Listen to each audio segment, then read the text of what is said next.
ಅರ್ಜುನನ ಸಮ್ಮುಖದಲ್ಲಿ ನಿನಗೊಂದು ಮಾತನ್ನು ಹೇಳಬೇಕೆಂದು ಕೇಳು. ಈ ಸಂಧಿಯ ಪ್ರಸ್ತಾಪವನ್ನು ನಿನಗೆ ಉಚಿತವಾಗಿ ಕಾಣಬಹುದು. ಅರ್ಜುನನು ಅನುಮೋದಿಸಬಹುದು.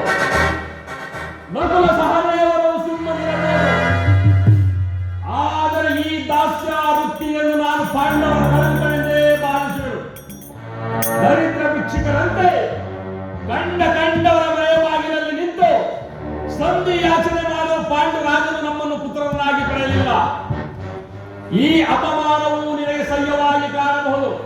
ಆದರೆ ನಾನು ಮಾತ್ರ ಒಂದು ಗಳಿಗೆಯೂ ಸಹಿಸುವುದಿಲ್ಲ. ಯುದ್ಧಕ್ಕಾಗಿ ನಿನ್ನ ಅನುಮತಿಯನ್ನಾಗಲಿ ಅರ್ಜುನನ ಸಹಾಯವನ್ನಾಗಲಿ ನಾನು ಅಪೇಕ್ಷಿಸುವುದಿಲ್ಲ. ನಾನು ಮತ್ತು ಈ ನನ್ನ ಗದೆ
ನನಗೆ ತೋರಿದ್ದನ್ನು ನಾನು ಮಾಡುವೆನು.